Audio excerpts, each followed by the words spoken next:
마태복음 22장 34절부터의 말씀입니다. 예수께서 사두개인들로 대답할 수 없게 하셨다 함을 바리새인들이 듣고 모였는데 그 중에 한 율법사가 예수를 시험하여 묻되 선생님이여 율법 중에 어느 계명이 크니이까? 예수께서 가라사대 내 마음을 다하고 목숨을 다하고 뜻을 다하여 주 너의 하나님을 사랑하라 하셨으니 이것이 크고 첫째 되는 계명이요 둘째는 그와 같으니 내 이웃을 내 몸과 같이 사랑하라 하셨으니 이 두 계명이 온 율법과 선지자의 강령이니라. 바리새인들이 모였을 때 예수께서 그들에게 물으시고 너희는 그리스도에 대하여 어떻게 생각하느냐? 네 자손이냐? 대답하되 다윗의 자손이니이다.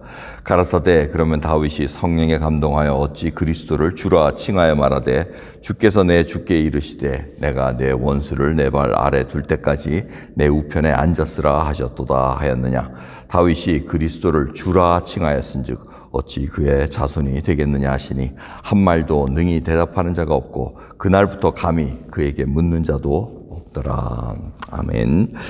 계속해서 예수님의 시험 당하는 그 얘기를 마태복음 22장 마지막까지 저희들이 묵도하고 있습니다. 저희들이 보면은 오늘 이 사건 율법사 서기관이 와서 예수님께 묻는 장면이 마가복음과 누가복음에 다 기록되어 있습니다. 그런데 포인트가 조금씩 틀립니다. 마태는 끝까지 이들이 지금 예수님을 시험코자 하는 거에 대해서 지금 거기에 초점을 맞추고 있습니다. 또 다른 복음서를 보면은 정말 감탄해가지고 감사해서 자기의 마른 영혼을 좀 채우기 위해서 어떻게 해서 영생을 얻을 수 있으니까 뭐 이렇게 질문하는 것도 나옵니다. 그래서 저자의 그 포인트에 따라서 달리 이렇게 조금 다르게 설명되어 있는 것을 볼 수가 있습니다.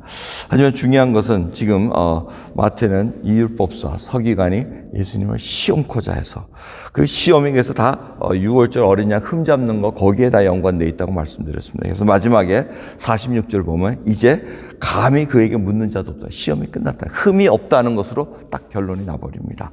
자, 이러한 맥락 속에서 지금 보면은 바리새인이 안심을 한 겁니다. 아유, 사두개인을 물리치셨네.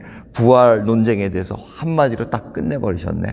그러니까 이 바리새파들은 듣기에 굉장히 안심이 된 겁니다. 아유, 저 부활 뭐 없다는 걸 인정했다가는 이 바리새인들이 큰 또 곤욕을 당할 터인데 그렇지 않고 사두개인들을 완전히 묵사발을 냈다는 그 얘기를 듣고 이 바리새인 여기 율법사가 좋아가지고 하나님께 예수님께 옵니다.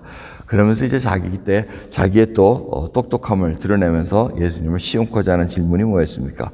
어느 계명이 크니까? 예수님께서 대답을 해 주십니다. 내 마음을 다하고 목숨을 다하고 뜻을 다하여 주 너의 하나님을 사랑하라. 이 신명기에 있는 말씀 6장 13절에 있는 그 말씀들을 이렇게 계속해서 암송을 했습니다. 그래서 신명기에 있는 말씀을 이렇게 인용할 때 그것이 38절이 큽니다. 이것이 크고 첫째 되는 계명이요. 39절 보시면 둘째는 그와 같으니 이렇게 얘기하면 그러니까 첫째 둘째를 순위를 나눈 게 아니고 둘째는 그와 같으니 그와 같다는 것은 바로 첫째와 똑같다는 얘기를 말씀하신 겁니다.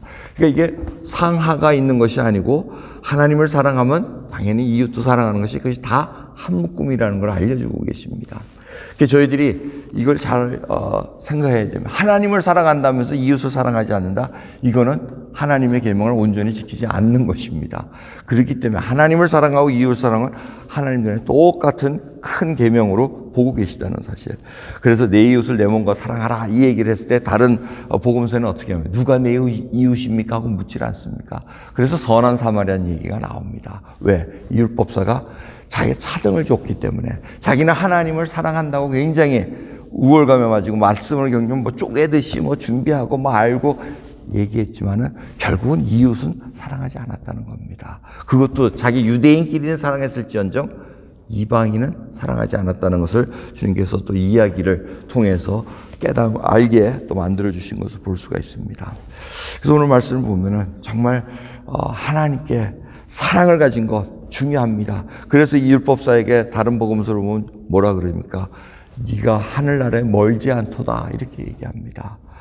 들어오지 못했습니다. 왜? 이웃을 내 몸과 같이 사랑하라는 그 하나님의 뜻, 하나님의 사랑을 아직도 실행하지 못하고 있었기 때문에 그래서 네가 하늘나라에 멀지 않도다 이렇게 대답을 합니다. 자, 이와 같이 저희들 보면은 율법 속에서 613가지의 율법이라고 얘기하지 않습니까? 그 중에 248개는 긍정이고 365개는 하지 말라라고 이제 유대인들이 그렇게 율법, 이 구약에 있는 율법을 전부 다 나눠가지고 그렇게 열심히 자기네들이 지켰다는 겁니다. 그걸 다 요약해서 크게 요약하면 첫 번째가 하나님을 사랑, 두 번째는 네 이웃을 네 몸과 사랑하라는데 주님은 거기에 덧붙여서 차등이 없다는 거. 하나님을 사랑하면 당연히 이웃을 사랑해야 되는 그것을 같이 움직여야 된다는 것을 알게 해주신 것을 볼 수가 있습니다. 오늘 말씀을 보면은 정말 우리가 하나님을 섬긴다 하면서 이웃을 등한시한 건 아닌가. 유대인들이 그러한 행동을 많이 했다는 겁니다. 좋은 예가 바로 고르반. 하나님께 드린 바 되었다.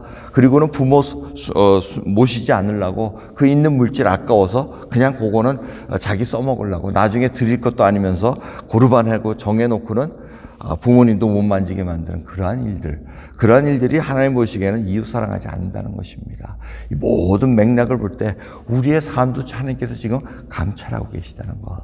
하나님을 위한다고 하면서도 이웃이 마음 아파하고 자기 의만 드러내려고 그러고 다른 이웃의 그 아픔과 또 신앙의 그런 것들을 생각하지 않았던 그 모습이 바로 저희들의 오늘 주시는 말씀이라고 봅니다.